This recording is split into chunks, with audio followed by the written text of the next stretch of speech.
Hey, everybody. Greg Pruitt here with the Idaho Second Amendment Alliance. This is our latest episode of Guns with Greg. And be sure, before we get started and before I introduce my special guest today, be sure to subscribe to our channel, especially on the Rumble channel, where we know we're not going to be getting censored like we might on YouTube, especially talking about this particular issue. Which is firearm confiscation. So joining me today to have a conversation about firearm confiscation and some of the dangers of, I don't know, just banning firearms from classes of people just outright is Ryan Edwards, a good friend of mine from years and years ago. How are you today, Ryan? Well, thank you. Yeah, awesome. Well, thanks for joining us. You're going old school with your background. You know, the early YouTubers is like in their cars doing their podcasts and stuff, and so I love it. I have 2 young kids, so this is the quietest place for me to be. Yeah. No, I couldn't do it for my house with 5 kids. 5 kids would never work doing it from there. So I totally understand that. But anyway, well, I appreciate you joining me today. There's been a lot of discussion online and rumors that the DOJ was considering just banning, we'll just say it, transgender people from owning firearms. And there were some people on the right that actually picked up on that and were like, yeah, if you're transgender, you're clearly mentally ill and you can't defend yourself.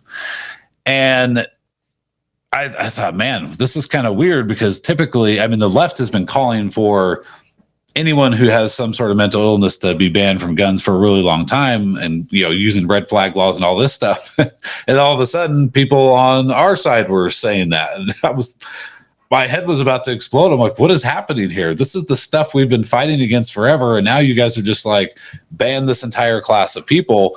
Well, as a veteran, it immediately raised, for lack of a better term, red flags in my head. I'm thinking, no, what are we doing?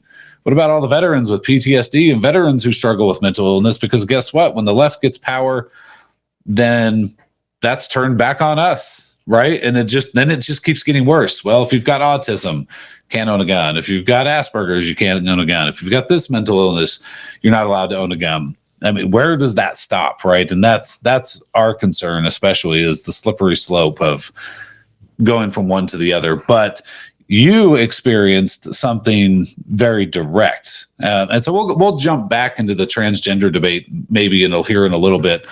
But I want to hear your story because I know you had a very specific experience with firearm confiscation, and it scared the crap out of me. I knew veterans who avoided like PTSD and getting help because they didn't want to go through what you've gone through. So if you don't mind, maybe taking us back a few years, because it's just a few years ago you went through this experience, and maybe give people some idea of what happened to you. So back in 2020, when I was stationed at Fort Irwin, California. I was a MQ-1 Charlie Gray Eagle UAS operator. It's a large-scale unmanned aircraft, also known as a drone. It's a multi-purpose reconnaissance and attack airframe in the United States Army. And I had something called an upslip that allowed me to perform my aviation duties. And everyone in Army aviation and in military, for that matter, has this. And ultimately, because of behavioral health issues and things that I had tried to seek help for, and with how tight Army aeromedical policy letters are, I became downed. Effectively, I was not allowed to perform my aviation duties anymore. I was just a basic soldier at that point. So from there, I went through an aeromedical psychiatric evaluation. And if I am correct in what has been told to me by other professionals, that this aeromedical psychiatric evaluator was a friend of my commander's. My commander already did not enjoy my presence. She didn't like me, for lack of a better term. So it felt very odd that this medical provider was performing this psychiatric evaluation, and I was very worried. In the midst of this psychiatric evaluation, I noticed that she was saying some things that I felt weren't exactly true. Like, she started off saying, like, hey, this happened, but how does it affect this and this and this? I'm like, wait. That's not what I said at all. That's not the context of what I said. She said, well, answer the question. And didn't really give me a chance to defend myself in this evaluation. And then it ended with, effectively, well, you're just not going to be able to fly anymore, for lack of a better term. That's effectively what she said.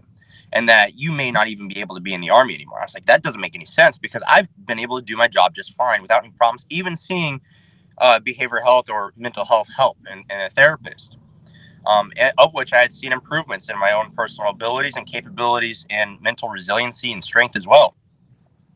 A few months later, this was during COVID as well. I walked outside my front yard and I noticed that there was two MPs, military policemen, sitting in a parked cruiser just outside my home.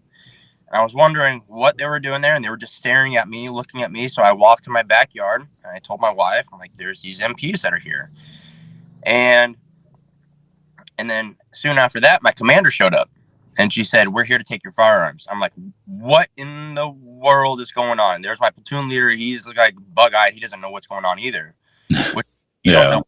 Leader is my first officer in my chain of command. He's effectively the leader of my platoon, right? And so they go in, they take all my firearms. My wife brings them out. They didn't have to go in, and they also did not have a warrant to search your home. And even for those that don't know, on military installations, they still have to have a warrant to search your person, to search your property and your things and your papers as well. It's not just they can do it willy-nilly. This is a proven fact. And unfortunately, they while getting my firearms while my platoon leader was in there, they saw some things that were maybe questionable. They couldn't exactly prove that I had quote unquote stolen them or taken them.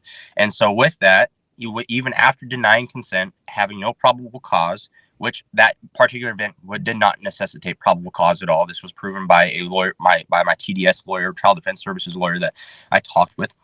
And my wife also denying consent. My commander entered my home as well as the MPs and fully searched my home. And this was an illegal search that was done. And in doing so, I ended up being charged with various things and whatnot because my commander wanted to charge me, of which for that she put the cart before the horse, and thankfully I was able to overcome those. And they could not find me guilty in an Article 15 hearing, which is a non-judicial punishment. It's outside of court of law. Yeah. However, though, the basis of this is that I went and saw mental health help because I was having various issues. The Army kept telling me, in regards to the Army, my leaders and Army policies and regulations stated that go use these resources. You are a soldier. We want you to be healthy and mentally healthy and physically healthy. Go use these resources. And so I did, thinking that there would be no retaliation. And that's what we had been told consistently. There would be no retaliation for this. But I get my firearms taken. I have no way to defend my family now. There are still intruders on military installations. There are still people willing to do harm to others. I have no way to effectively defend my family now. So that's effectively, that's the basis of the situation. So, and how old were you at the time? So I'm 29. I think I was 24 at the time. Yeah, so fairly young. And yeah, I mean, to your point, the military, I'm out now. I've been out since it's almost been a decade, I think, since I've been out. Mental health was a huge thing, especially after the Gulf Wars, right? After Iraq and Afghanistan and all that stuff. When we came back, it was like, get help. And I know there's a ton of guys just like you that they would go use those resources. Now, you're one of the only people I know of that this happened to, where they came and took your firearms away. But you're saying you basically didn't have any notice really that this was going to happen. It's just you walk outside your front door and all of a sudden there's some people there to take your firearms away, and you have no recourse. I mean, what are you going to do at that point? You know what I mean? So effectively, and I don't care to look on the regulation because this is long gone. From what I had been told by other officers, commissioned officers, is that, and also other individuals familiar with these type of processes, is that I was supposed to have advance warning. Basically, a 24-hour notice saying, hey, due to the nature of this profile, this, I guess, physical limitation that you have, the Army policy has declared that we need to come take your firearms. And also my platoon leader, my leadership would have direct knowledge of this happening. They would give me the opportunity to voluntarily give them so we could go through these necessary regulatory processes that are in the Army. And I'm fully aware that processes in the Army are vastly different in the civilian world. And I'm not here to argue against that or for that. What I am saying is how it was conducted was right on par with other red flag confiscations or extreme risk protection orders that have been given in the case of such as Duncan Limp. They went in armed, they killed his girlfriend, no notice, over a false report of extended magazines or 30-round magazine in his home. Yeah. And that felt eerily similar to me, where this medical professional, quote unquote, is screwing my words, stewing them and spewing them about in a way that would effectively get me in trouble and allow me and see me as someone that is not that I am. I consistently said to my therapist that I was actively seeing, I do not want to hurt others. I do not want to hurt myself. I am here to be able to help myself learn some coping mechanisms to be able to stay a calm and professional human being and someone that is easy and enjoyable to be around. So that way I don't lash out in anger at other people, right? So that way I can control it around my family. Yeah. Yeah, that's that's wild, man. I mean, there's so many people that do struggle with, with anger, and sometimes they say stuff they don't mean or whatever, and it can be misinterpreted. And to your point, that's with these red flag laws and states that have them too. They keep expanding them. It could be one thing. You're angry. Your ex-wife is trying to take the kids from you and get full custody, so you can't see your kids, and you just say something stupid, right? Out of anger. Like, I might as well not be alive if I can't see my kids, right? I mean, I could see anybody saying something like that at that point because you love your kids and you want to see them, but you say that, then guess what? Your ex-wife calls up the court system and gets the cops to come, and you have no due process. They try to call it due process because I can go to the court, after they've taken everything from me and try to defend myself when it's the state that's supposed to be showing the burden of proof and all. And, so you're not convicted of a crime. I assume you weren't convicted of a crime. You weren't charged with, at least at that time, with some sort of mental illness crime that would warrant firearm confiscation in any way, shape, or form. And you weren't found guilty of any crime, right? So, was charged with was larceny of government property, failure to obey a general order, like 2 of them, and lying to a commission officer, of which I didn't actually lie. It was, again, I'm not going to go dive too deep into it. I didn't lie, but she was able to finagle the regulations and my words and whatnot to be able to accomplish that. But again, I was charged with that. I'll be open that. However, though, in the non-judicial punishment, so this was outside of a court martial. This was not an illegal proceeding. I was found not guilty by my battalion commander of larceny of government property. Now, sure, they found me guilty of failure to obey general order, which is incredibly vague and covers a vast amount of various things. And so I went through my Article 15 process, and it came out on the higher end, if that, for lack of a better term. Yeah. Yeah. Also, I want to mention as well, my therapist, I talked to her about, I was very worried about California, specifically red flag laws and ERPOs. I straight up told her, listen, I'm very worried about this. I want it written in my medical records that I am a competent individual that is competent to own firearms. And she did. That didn't stop anything. No.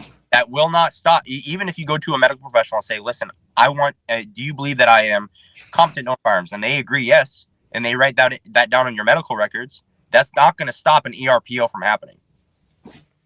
Yeah, dude, that's crazy.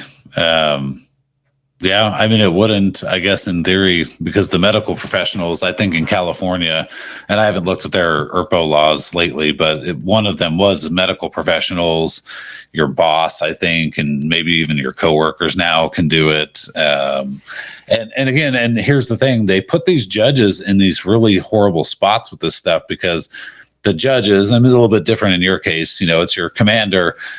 Most of the time, they're going to side on the caution of, well, yeah, we should probably just take the guns, and then we'll kind of see what's going on, right? And so, sucks to that too is those judges they have to enforce that state's law. Yeah, they have to interpret that state's law or that country's law or that city's law. They don't have a choice really to be subjective, and if they do, they can be disbarred. If I'm incorrect, I would like to be corrected on that. But if I understand correctly, if they don't do those things, they can be disbarred by the state that they're practicing in. And that is Yep. another worry for them too. Let's say you do have a pro-gun judge, but they're practicing in California, and now they have this EIPO in front of them, and they're maybe a lower level court judge. They don't have the ability and power of a federal court to be able to strike down laws. Yeah. It's scary. What are your thoughts? I guess we can move and kind of go back and forth between these conversations, because this is, you and I started talking a lot these last few days because of some of the calls from the right to ban all transgender people.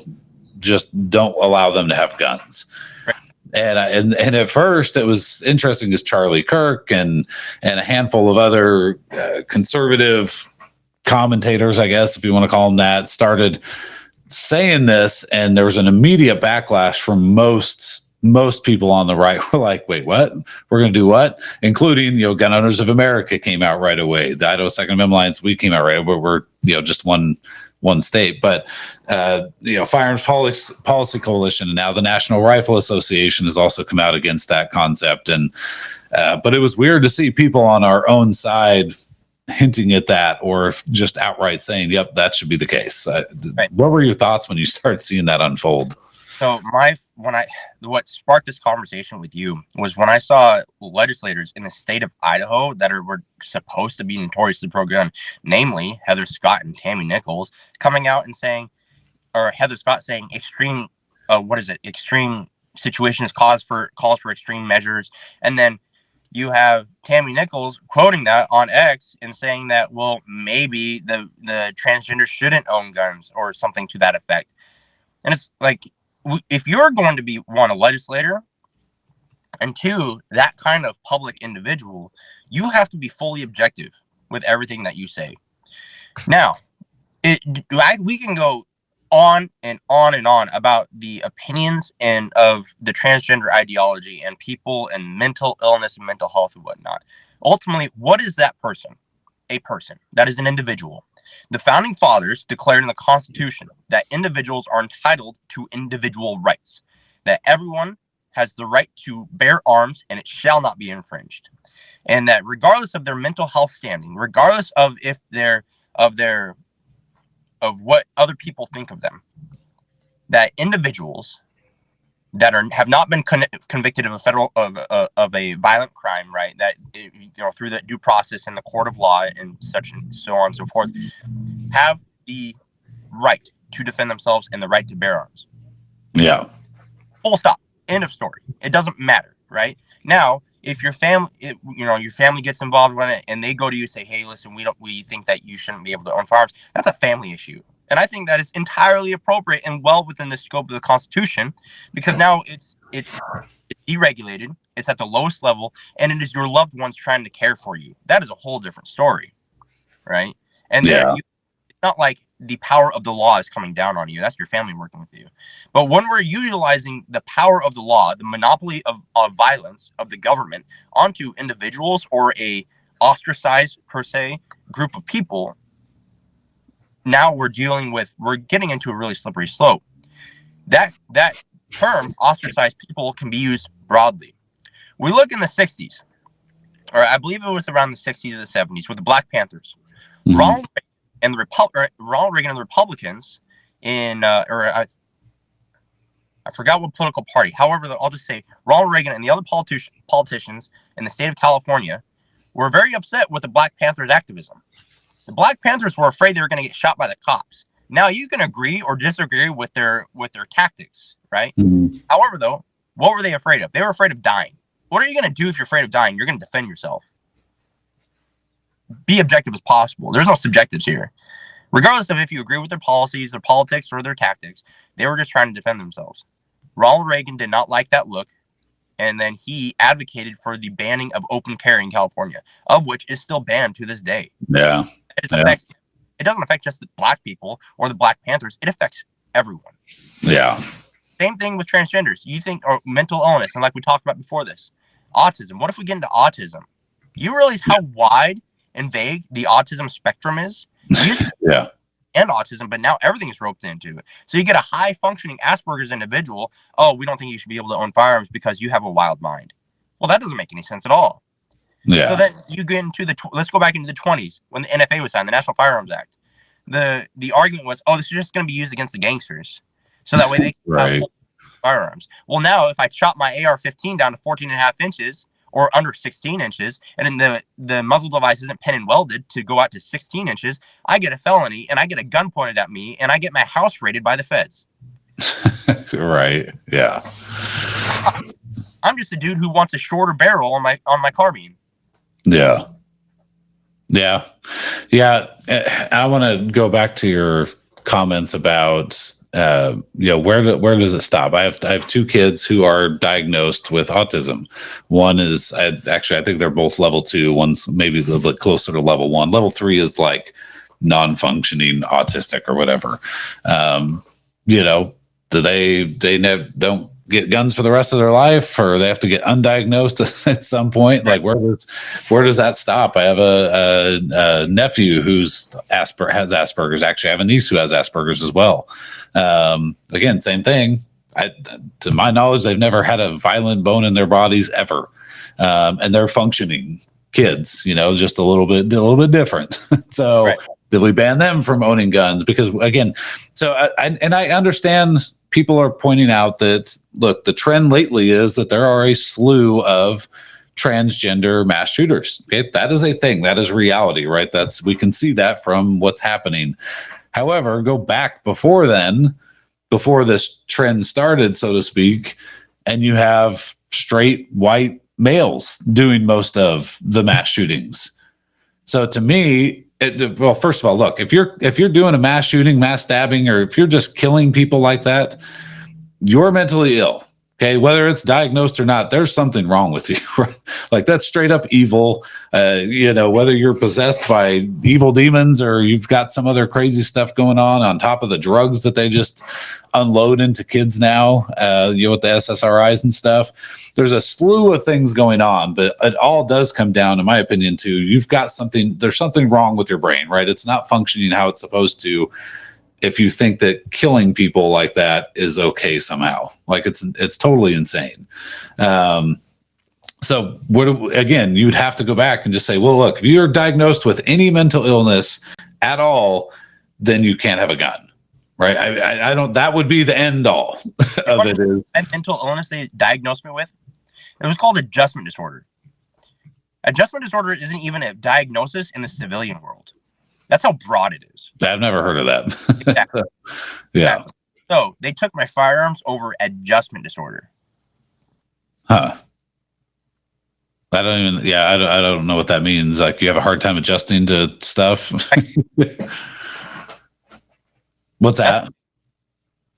And this is why I'm so passionate about this and so adamant about this. And that, if you, like I said before, if you are a legislator, if you are a police officer, if you are someone of the court, right?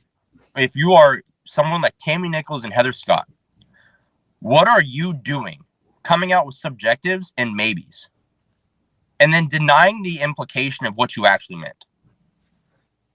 You have to be objective with individuals and rights, especially when you are the one writing laws and voting on laws.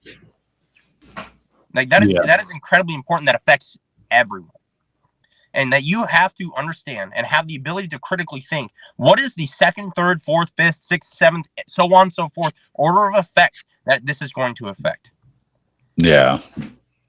Yeah. And I've known Tammy, Senator Nichols, for a long time, and I reached out to her privately and I said, hey, like, what are you doing here? This is not how we do it. Right. And she's never supported gun control before then. So I was a little bit surprised at what her comments were. And she said, look, I was just asking a question. And I said, Senator Nichols, like, look, there's a difference here. So if I want to have a conversation on something, I'm going to say, hey, do you think this, right? I'm going to go on social media. I'm going to say, do you think this is the case, or do you think this is the case? I said, but when you started with the word maybe, oftentimes, most of the time, that's interpreted as, I believe in the thing I'm about to put after this. So for instance, if on the Idaho Second Amendment Alliance Twitter page, I said, maybe we should ban gun-free zones, ? you're not going to interpret that as, hey, Greg, or, hey, Ryan, what's your opinion on that? You're going to interpret that as, yes, the Idaho Second Amendment Alliance is saying it's about damn time we stop with these gun-free zones, right? That's how the word maybe is interpreted from when it's put in the beginning of a sentence like that.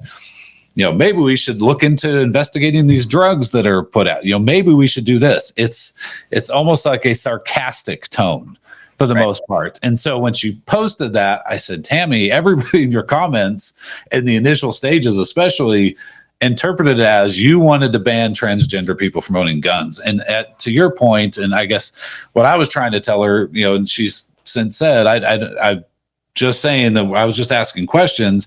I say, you're a lawmaker. You're a lawmaker. You can't do this. You have to be crystal clear. It should have been, we are going to protect the Second Amendment at all costs. Some people are saying this. Do you guys think that's a good idea? That would have been okay, right? You're going to ask a question, but you're going to make your stance as the lawmaker crystal clear. We are not. You're able to raise a question to be able to say, what do my constituents think here? Sure. And open that discussion, and that's perfectly fine. Even if you do hold that position, at least opening the door and listening, which effectively doing your job as a legislator, and listening to your constituents, like what are my people that I'm representing think.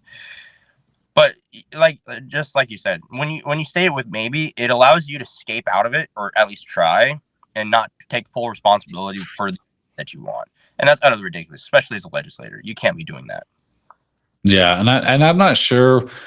Senator or Representative Heather Scott, I think it was Extreme Times call for extreme measures or something like that, and that's what Tammy quoted. And I said, Tammy, that also didn't help you because everybody assumed you were agreeing with her on whatever she was saying. Now, Representative Scott didn't mention anything specifically, and she's since come out and said, I think there was some other I think it was Minnesota that's talking about implementing more gun control measures. And she's like, well, we're in Idaho and we're not going to do that stuff here. And I said, well, great. We agree. let's stay focused on not pushing gun control.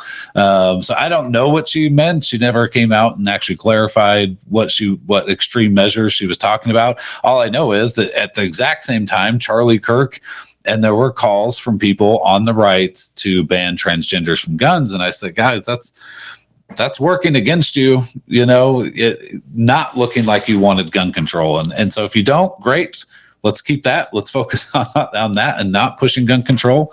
But you got to be crystal clear when you're a lawmaker, especially on where you stand on these issues. That's my opinion, I guess. But I've been doing this since 2012 when I started the Idaho Second Amendment Alliance, and we've had a very specific, no compromise stance on these issues. And to me, it's kind of scary to see people on our own side. And this is the first time I've really seen it like this. You'll get people on the right once in a while. You could find online mentioning some form of gun control or whatever. But to see a kind of a larger chunk of people, and I think overall people, maybe there was some emotional reaction in the beginning after this whole thing. And when some commentators on the right were like, yes, we should do this. And then the DOJ was rumored to be considering it. It's nice to see again that the NRA and GOA and FPC and pretty much every national group and most state level groups are coming out against this concept, because that's what we've been fighting against for so long. Like, what are we doing? Maybe not the NRA to the same extent, because they supported red flag laws for a long time. But that's, guess what? If you oppose red flag laws, the only way to do this whole ban transgender thing is going to be through red flag laws, because you're going to have to give authority to the doctors and the cops and the court systems to find out who is and who is not transgender, and then be able to go in and take firearms away from them, or to ban them from. Do you put that on the ATF forms? Right? Yep. Mark a box. I'm transgender. Oh, sorry, disqualified. so it's weird to see our own side doing that. It's frustrating. And also, it bleeds into, like, I'm still in the Army. Now, what if we're dealing with a veteran who has PTSD? Okay, are we? They spent all that time. They deployed in service of their country, and we're just going to take away their ability to defend themselves. Again, this comes down to it needs to be at the lowest level possible. A situation like that, let's say a veteran does have severe PTSD, where they probably shouldn't have a gun. Should we bring down the force of the law onto them? Absolutely not. These Yeah. families take charge and Yep. be able to help their family members, right? Or hopefully this individual has friends. Now, granted, though, there are those loners. However, though, we can't go after the smallest minority, right? Yeah. The smallest minority group, the transgenders, that's an incredibly small minority group. The loner PTSD vet, combat vet, that is an incredibly small minority, which I would almost argue is smaller than the transgender population. I would be curious to see the statistics on that. Do we go after them? Now one would probably subjectively think, well, yeah. Now, but that is a subjective situation. Sure. Comes into the law and the color of the law and also with rights, we cannot be dealing with subjective situations because then we become over-regulatory. When we become over-regulatory, it bleeds into other facets of society and it affects everyone. Ultimately, the smallest majority is the individual. It is you and it is I. I am a minority because I am myself. I am not a group of people. I'm not a collective. I am myself. Now, the individuals make up the collective. We cannot violate the individual's rights. Yeah. We know that from? We know that from the Constitution, individual rights, right? And also the Declaration of Independence. Also the Articles of Confederation.